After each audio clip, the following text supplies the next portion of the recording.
Almeida, nós fizemos um convite especial para ela trazer um tema para nós sobre pais e filhos, porque hoje, como é o nosso 13º sábado, o Ministério da Criança ficou responsável pelo culto e nós fizemos esse convite. Prontamente ela nos atendeu. Ela é adventista da Igreja Morada, ela é mãe, esposa, servidora pública atualmente, é advogada, é mestre também, estudante de teologia, deve ter muitas outras informações, e é uma das autoras do livro Coração Restaurado. Eu queria mostrar para vocês. Ela é uma das autoras, é a Luciana Almeida, e ela está aqui conosco hoje. Seja bem-vinda, Luciana.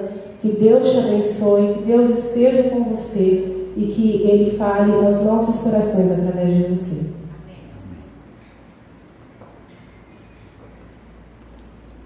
Amém, assim seja. Bom dia. Falar de frente, né? Os irmãos, alguns já me conhecem, que já estive aqui na igreja de CPA3 outras vezes. Bem, irmãos, graça e paz de Jesus com todos. Estou sentindo o pessoal parece que não tomou café da manhã hoje, bem fraco, não está falando amém, não está falando bom dia. Bom dia! Bom dia! Ah, bom, então tá bom.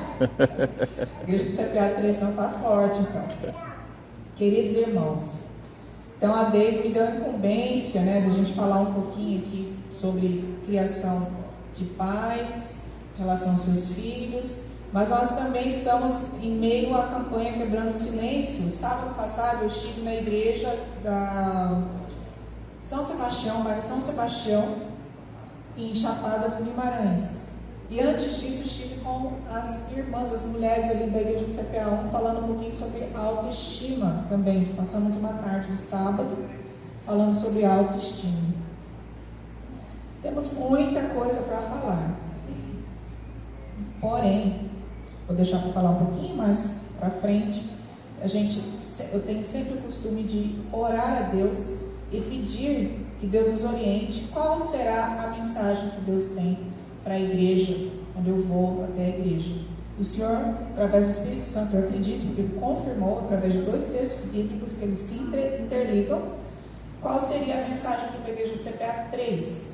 Não vou me delongar muito, porque hoje é um dia especial, 13º sábado, onde está mais direcionado às crianças, né? A apresentação do trabalho do Ministério da Criança e também alguma coisa relativa aos pais. Então nós vamos ser um pouco mais breves.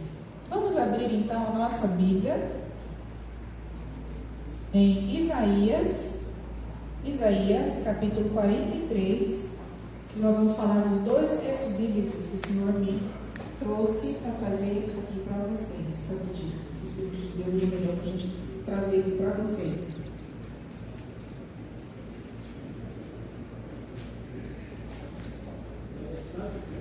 Isaías, capítulo 43, versículos 1 a 4.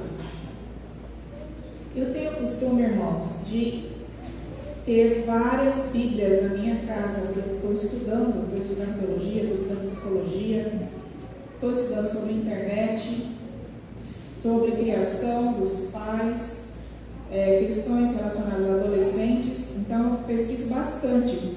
E também a minha área é uma área de muita pesquisa. O direito nos ensina a pesquisar constantemente, a gente nunca para de pesquisar. Então, essa Bíblia aqui, ela é na linguagem contemporânea, tá? Bíblia A Mensagem da editora Vida, se não me engano. Eu uso Bíblias da SBB, Sociedade Bíblica do Brasil, Bíblias que têm a tradução mais próxima do hebraico e do grego também. Utilizo a transliteração e outras Bíblias que nos trazem para mais perto do sentido real. E essa Bíblia, A Mensagem, para trazer para vocês, eu estudei em 2 Bíblias. Essa Bíblia aqui, A Mensagem, e a Bíblia não vou lembrar-me agora, mas é um estudioso que ele tem várias citações. Logo após o texto bíblico, ele traz lá as explicações sobre os textos. Fica mais claro. Vamos lá. Vocês talvez vão ver que o que eu vou falar aqui é um pouco mais contemporâneo, mas vamos lá, vou ler por ela aqui. Quando estiverem entre a cruz e a espada, é o título que está aqui na minha Bíblia. Mas agora, esta é a mensagem do Eterno, do Deus que fez você, Jacó, daquele que o formou no início, Israel. Não tenham medo, eu os redimi, eu os chamei pelo nome, vocês são meus. Quando estiverem atolados até o pescoço em problemas, estarei lá com vocês. Quando estiverem atravessando águas profundas, vocês não se afogarão. Quando estiverem entre a cruz e a espada, não será um beco sem saída, porque eu sou o Eterno, o seu Deus pessoal. Vejam, amém, irmãos? Amém. Vejam que esse texto, ele está falando de problemas. O que mais é que nós temos mais na contemporaneidade que nós estamos passando hoje em dia? Todos aqueles que têm um compromisso com Deus estão passando por problemas. Só que aqui o texto bíblico ele é bem enfático, porque ele fala, não tenham medo, eu já paguei o preço na cruz, eu os redimi, eu chamei você pelo seu nome. Então aqui está nos indicando também que Deus nos conhece por nome, Ele é o Deus pessoal. Às vezes tem pessoas que falam assim, Deus não está preocupado com meus problemas. Não, irmãos, Deus está, Ele conhece cada um de nós. Quando estiverem atolados até o pescoço em problemas, estarei lá com vocês. Então, quando nós estivermos passando problemas, os mais variados, seja o que for com nossos filhos, seja o que for na nossa casa, Ele está lá conosco. Se nós estivermos atravessando águas profundas, muitas vezes nós temos sonhos, como já aconteceu comigo, eu tive um sonho uma certa vez com meu filho, e eu sonhei que ele entrava em parecia um rio, e ele sumia. E aquilo ali me deixou muito aflita, porque logo em seguida a gente ia viajar. E aí eu falei, eu vou ficar mais alerta com ele, porque a gente estava indo para um lugar de praia, eu falei, esse menino pode querer talvez entrar, e eu tenho que ficar mais atenta, porque eu não sei o que Deus quis dizer. Mas depois eu fui entender melhor, daí depois eu comecei a conversar com Deus, lendo a Bíblia, eu falei, não, águas, dependendo da cor delas, são problemas. E aqui o texto bíblico confirma. Quando estiverem atravessando águas profundas, e o contexto aqui é de problemas, vocês não se afogarão. Porque aqui diz que você não ficará em um beco sem saída. Deus não vai nos deixar, mesmo no meio dos problemas, Ele vai ter o escape, vai ter um lugar para onde nós vamos fugir ou refugiar, onde nós vamos encontrar consolo, paz, onde nós vamos obter força para passar por aquele problema. Porque Ele é o eterno, o nosso Deus pessoal. Agora nós vamos para um outro texto bíblico que tem muito a ver aqui também com essa passagem bíblica, porque eu perguntei para Deus, Senhor, mas é esse texto mesmo? Achei que foi um pouco pesado. É esse texto mesmo? Confirma para mim. Então vamos lá para Jeremias, e aí vocês vão ver um caso bem específico. É um caso bem específico, uma história na Bíblia que mostra bem isso aí. Quando eles estavam sem saída, no beco sem saída, entre a cruz e a espada, que foi o que aconteceu. Vamos lá, Jeremias, capítulo 52, versículo 1 até o 19.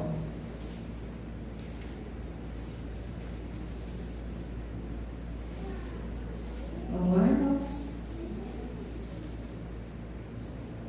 Essa é uma história do último rei de Judá. O último rei de Judá, o que foi que aconteceu com ele? Nós vamos ver aqui a história dele, e ele ficou num beco sem sair entre a cruz e a espada.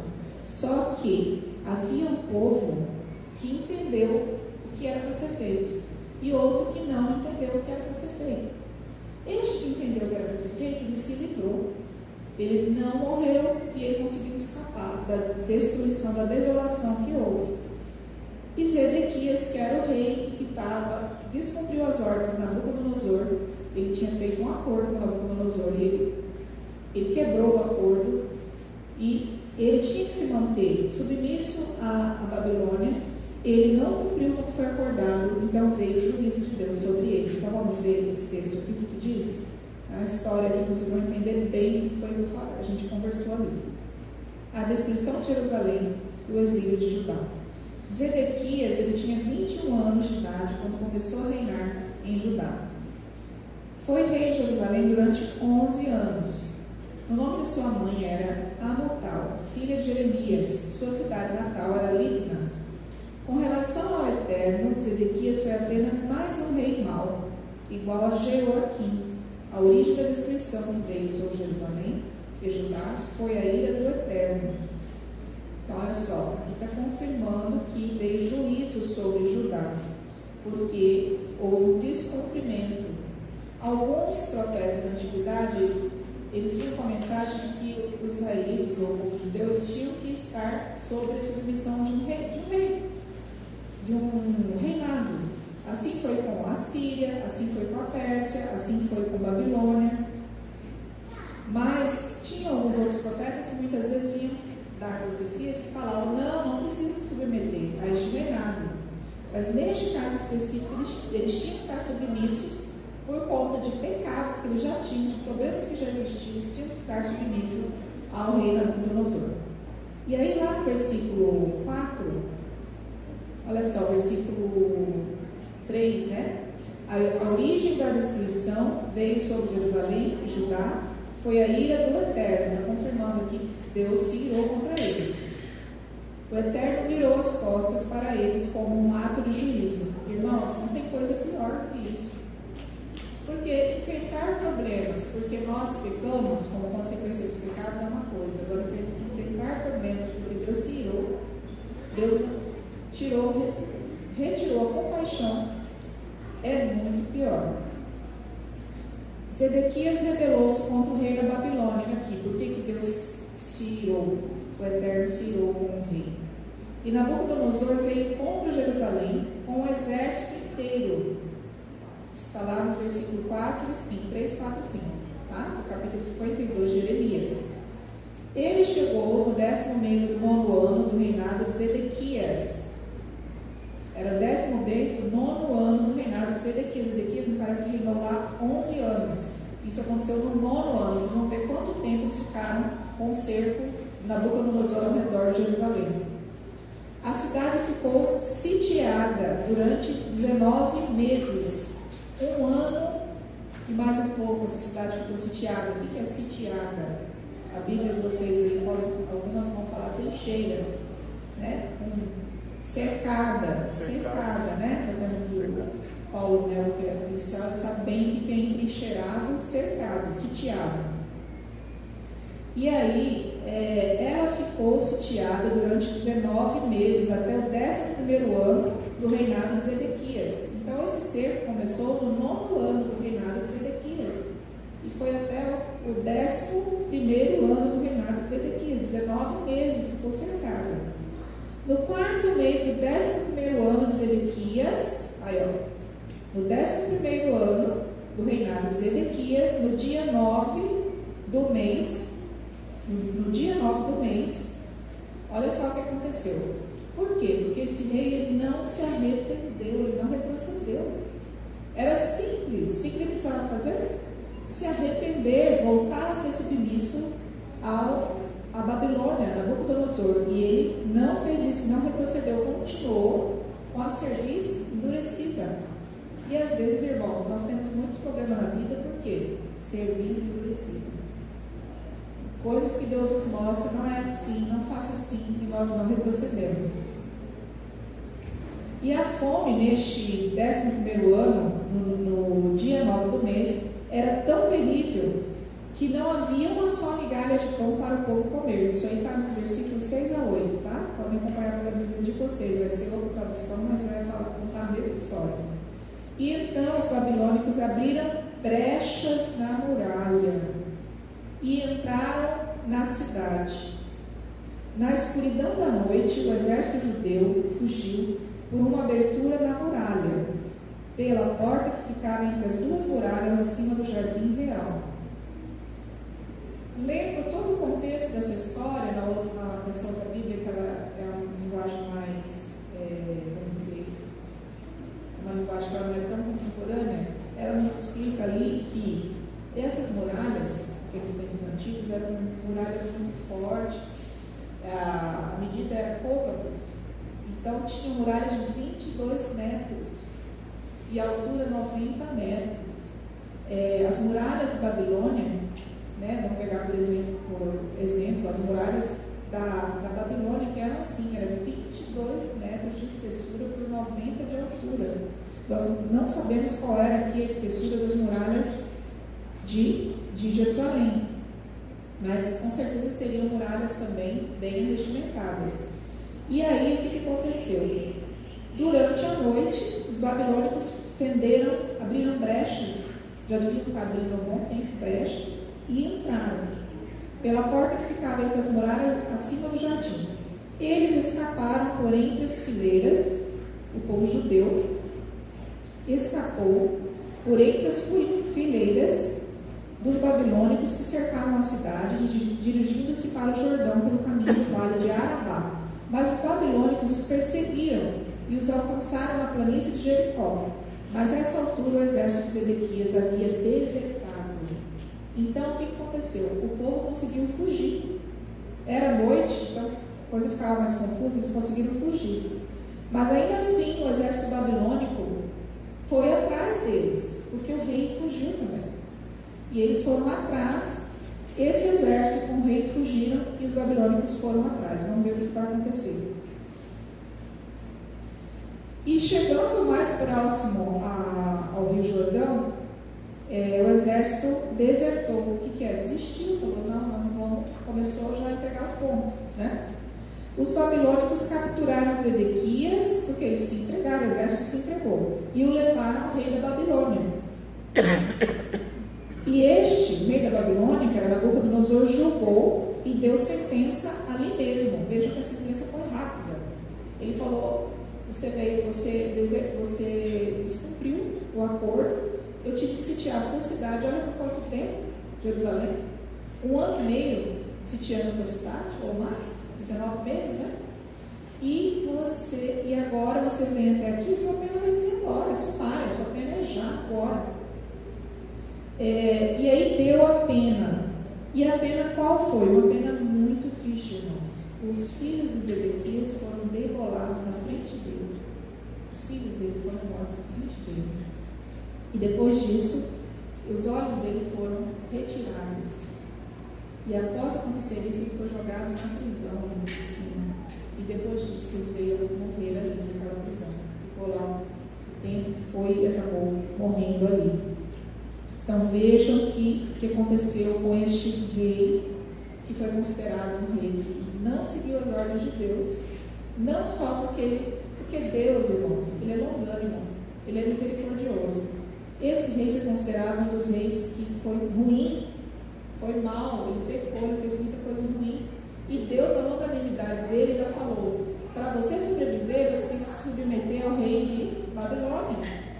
Eu estou dando a chance para você, como reinado de Judá, a você sobreviver. E qual é a chance que eu estou te dando de longanimidade, sendo misericordioso com você? Que você seja submisso ao rei de Babilônia. Faça um acordo com eles que nada vai te acontecer. E o que aconteceu? Ele não concordou. Ele não seguiu o que Deus mandou.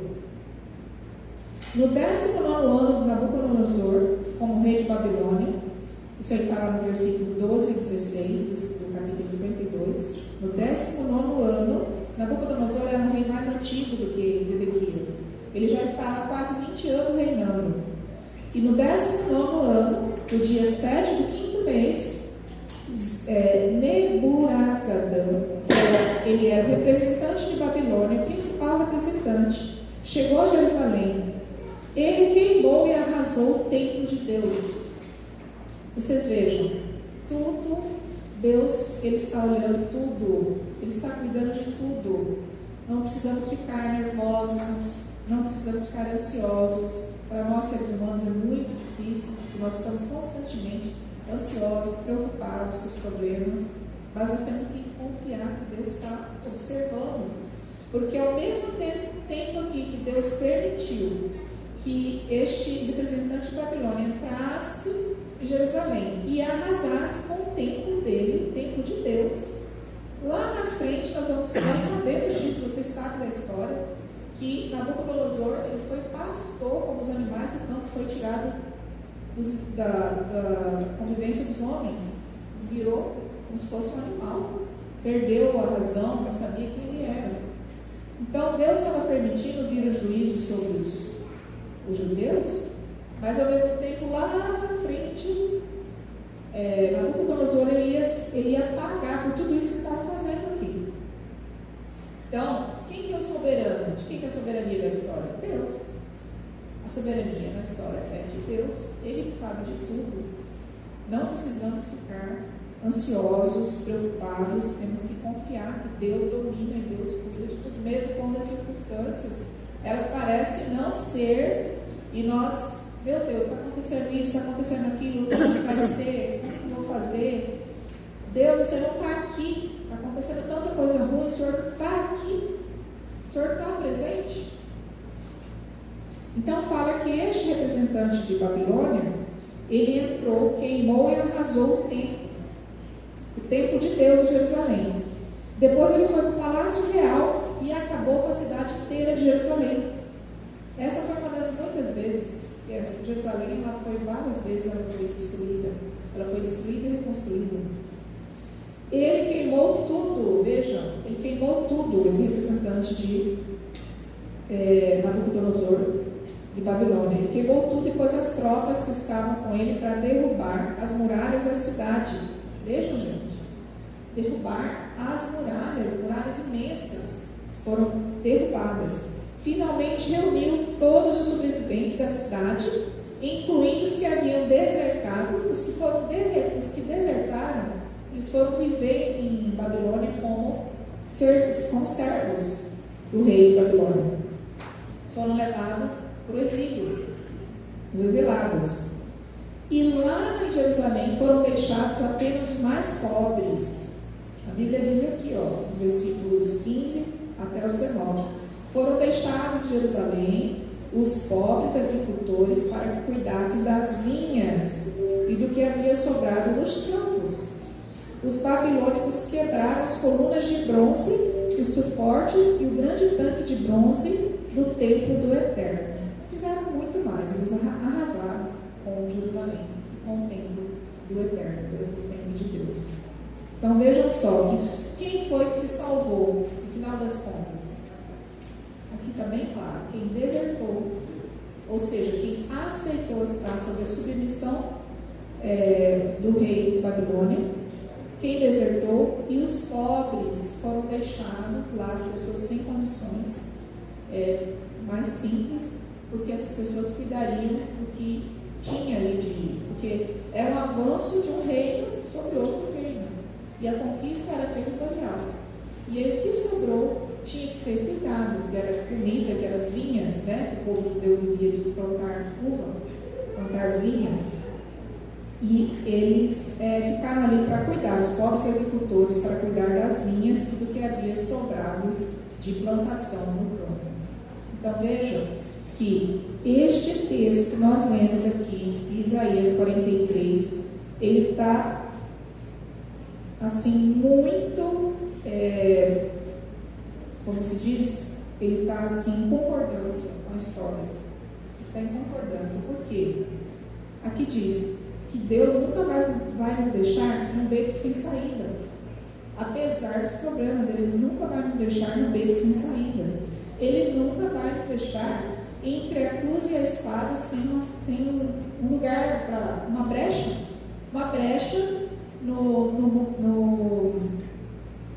nos muros para nós escaparmos, um lugar para nós nos refugiarmos. Veja, os judeus que estavam lá, que fugiram à noite com o rei, passaram por brechas nos muros, e aquelas brechas tinham sido feitas pelos próprios babilônicos. E eles passaram, os babilônicos não viram, tanto os babilônicos tiveram que perseguir eles até a proximidade da campina do Jordão. Então, vejam que Deus nunca nos deixa sem saída. Nunca nos deixa sem saída. Mesmo havendo os problemas, Ele nunca vai nos deixar sem saída. Então, irmãos, nesse contexto que a Deise pediu aqui para eu falar com vocês, eu espero que os irmãos tenham compreendido o que Deus quis dizer hoje, nessa manhã. Espero que os irmãos tenham entendido quais são os problemas, irmãos, que nós temos enfrentado, nós como pais. Não sei quem aqui está passando por problema com seus filhos, não sei, mas quais problemas tem enfrentado com seus filhos? Deus tem uma brecha para você, Deus tem uma saída para você. Qual é o problema que você está enfrentando com seu filho? Problemas na internet?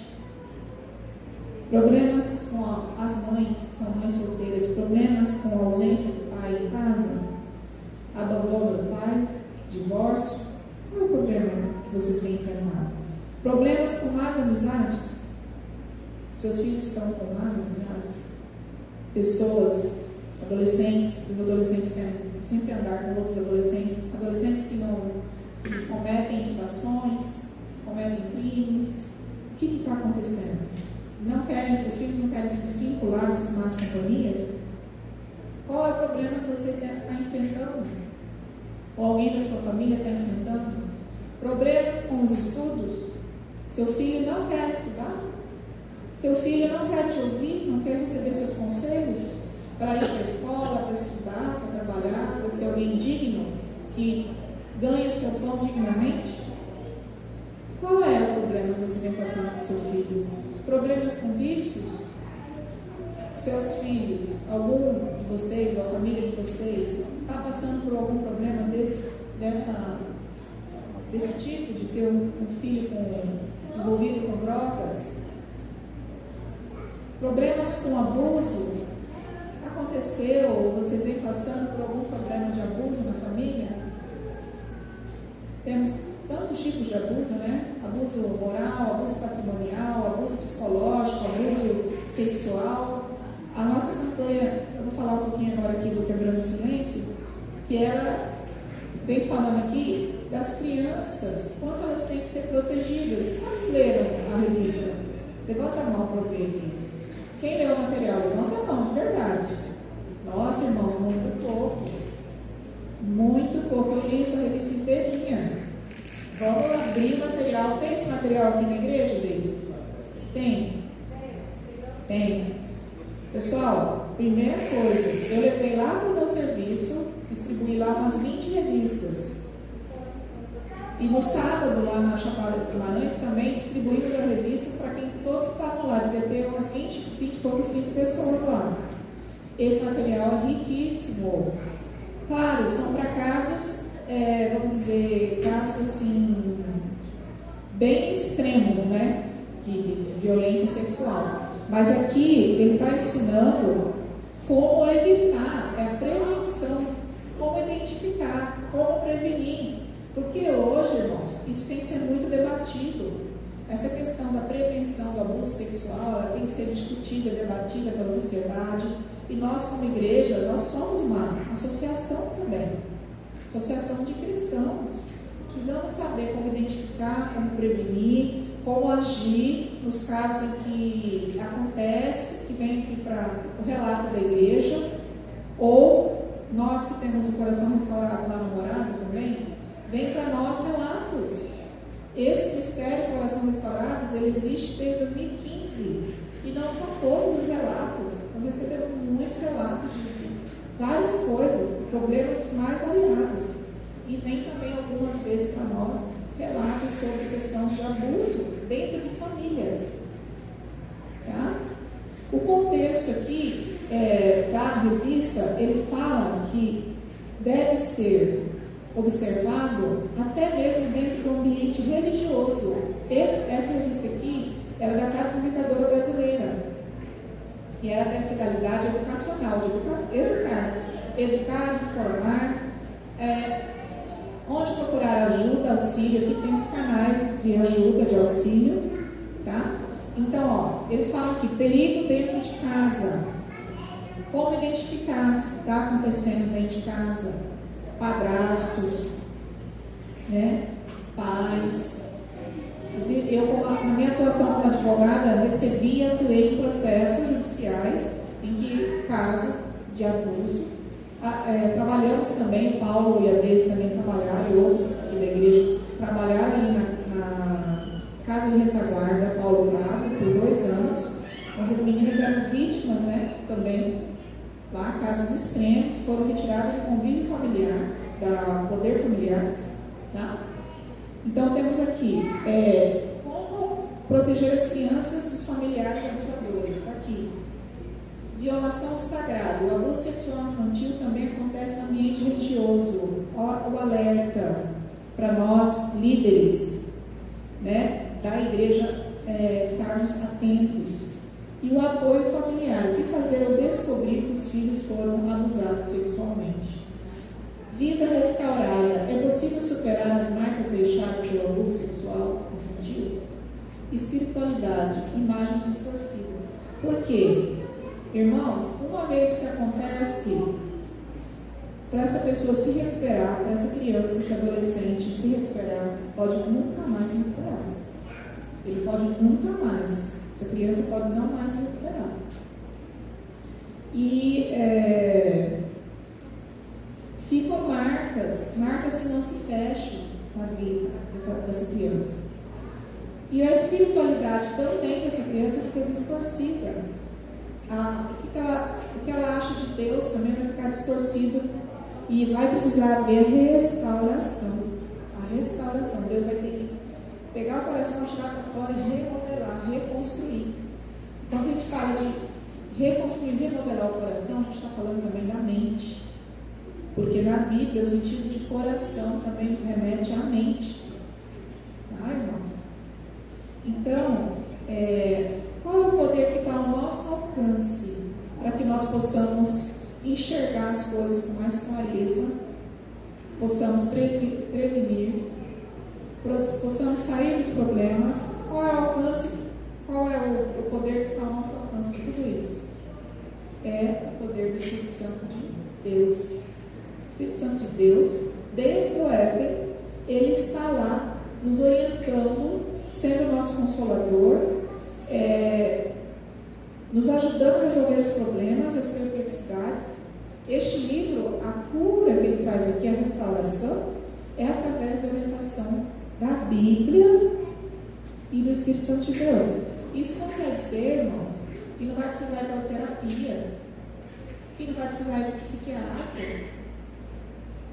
E existem pessoas que estão em sofrimento, agonizando, sofrimento tão grande, que ele vai precisar de um psicólogo para conversar, para aliviar as dores, o sofrimento. Ele vai precisar de um psiquiatra para poder dormir tranquilo, porque às vezes o abalo é tão grande que a pessoa não consegue dormir bem. A pessoa está com setembro amarelo também, irmãos. Vocês estão alertas, atentos que nós estamos no setembro amarelo, né? Já vou encerrar, que eu estou vendo que a igreja está movimentando assim, mas nós já vamos encerrar. Vamos prestar atenção aqui só mais um pouquinho. O setembro amarelo ele foi instituído, é uma história. Eu li a história, conheci essa história esse mês. É uma história profunda. Por quê? O suicídio é uma coisa que é um tabu, né, irmãos? A gente falar disso. Nós precisamos falar. Porque você precisa, nós como cristãos aqui, precisamos identificar onde que está acontecendo. Porque as pessoas dão sinais. Elas dão sinais. Não é só que ela fala, é pelo corporal delas. E às vezes nós não identificamos. Aí de repente vem só a notícia, né? Tal pessoa, aconteceu isso com tal pessoa. E aí, como que fica nós? Né? Como cristãos, o que nós fizemos? Temos que estar alertas a isso, porque Deus está na palavra de Deus. Deus é o Deus da vida. Deus é o Deus dos vivos. Ele não é Deus de mortos, Ele é Deus de vivos. Ele quer as pessoas vivas, na sua integridade, na sua dignidade, na sua integridade, no seu 100% de ser humano, vivendo bem, feliz, contente, alegre. Então vamos estar atentos, alertas aos materiais da igreja. Esse material é muito bom. Se não tem, pega esse material, leva para casa e leia. Vamos estar atentos às campanhas, tá, do Brasil, as campanhas brasileiras, do governo brasileiro. Não estou fazendo propaganda de ninguém aqui, mas essas campanhas são pensadas pelo Ministério da Saúde e por outros órgãos. Aliás, são campanhas mundiais, tá, que são pensadas pelo mundo como um todo. O Setembro Amarelo, ele não é só o Brasil, tá? É uma história, nem é brasileira, é a história que gerou o Setembro Amarelo, tá bom? Porque, irmãos, não tem, as pessoas não vão para esse lado do suicídio, não é só por problema que sofreu abuso, não é só isso não, irmãos. Tem doenças, tá? A TEA, que é o autismo, tá? Transtorno do espectro autista, dependendo do grau que a pessoa tem, ele pode levar, a pessoa pode ir para o suicídio, mas é pela doença que a pessoa está vivendo. Não é porque passou isso e aquilo outro, não. É uma doença, é um transtorno mental, tá? A pessoa nasce com isso e ela pode vir a tentar alguma coisa contra ela mesma, porque ela não se entende. Ela não está se entendendo, ela não tem o tratamento adequado. Não é culpa dela, irmãos. Nasceu já, o genético dela já veio com aquele DNA lá todo alterado. Então, essas são as nossas crianças. Nós temos que estar de olho bem aberto, atentos às crianças, fazer os exames todos certinho, porque amar e cuidar do filho não é só trazer para a igreja, não. Amar e cuidar do filho também é levar para fazer os exames, observar seu filho, estar atento, fazer os testes que tem que ser feito. Tá? Quando ele nasce, já faz o teste de pezinho. E depois vai ter que fazer vários testes. No decorrer da vida vai ter que fazer vários testes. Eu posso, talvez, irmãos, não sei se eu estou falando demais aqui, talvez alguns não entendam porque eu estou tão ativamente nessa campanha, mas este ministério aqui, ele é um ministério que ele nos chama a isso, tá? Ele está sendo reaberto na Igreja Central, que ele funcionou lá em 2015, está sendo reaberto, e hoje ele está vai atuar junto com o Ministério das Possibilidades, que abraça as crianças com deficiência. tá bom? Que é um movimento adventista mundial, que tem em Nova York, que é abraçado pela ONU, em vários lugares, ele está muito forte. A gente está despertando agora para o transtorno do espectro autista e o autismo, porque isso está acontecendo cada vez mais, e pode acontecer com qualquer um. Ninguém está isento de ter pessoas com a síndrome do grupo TEA nas suas casas, tá bom? Espero que os irmãos tenham compreendido o que Deus tem para dizer hoje, que a mensagem tenha ido de encontro com o coração e a mente de cada um aqui. Amém. Este livro aqui, ele tem, sim, nas duas associações, tá? Tanto a leste como a oeste, em Várzea Grande, e na CPB, tá? Na CPB. Já tem, acredito que tem assim aqui nas duas associações na CPB, e também pode falar comigo também que eu consigo, a um preço melhor também, tá bom, irmãos?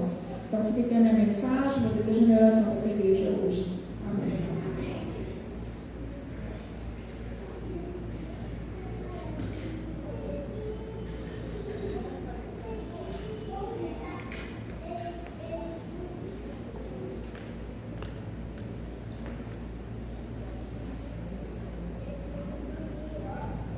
Para a gente encerrar, eu gostaria de convidar toda a igreja para colocar em pé. E junto nós vamos cantar, quero convidar as professoras e as crianças aqui, vamos cantar uma música especial, Sim, Cristo me ama, em espanhol. E aí vocês acompanham. Cadê as professoras? Cadê as crianças? Quer tirar a foto para a gente?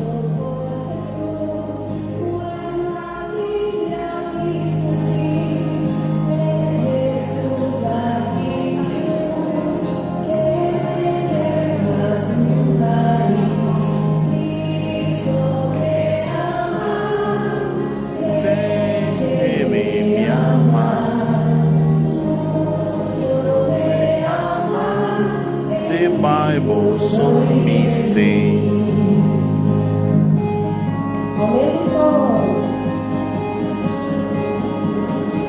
Espanhol.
Anunciando, Senhor, o que Tu nos pediste para fazer, em humildade, honrando, Senhor, a vocação que o Senhor nos deste. E pedimos, Senhor, que a igreja compreenda, Senhor, os ensinamentos que foram repassados aqui, Senhor, porque o Senhor é longânimo, é misericordioso em abençoar, em ensinar, em mostrar as Tuas verdades, Senhor. Que cada um aqui possa levar esse conhecimento para a vida, para os seus lares, para o seu local de trabalho, onde for que ele venha passar, Senhor, que ele possa estar replicando este conhecimento, Senhor. Porque não falamos de nós mesmos, Senhor, mas falamos de Ti. Fica conosco, abençoa-nos, perdoa as nossas faltas e nossos pecados. Em nome de Jesus Cristo. Amém. Amém.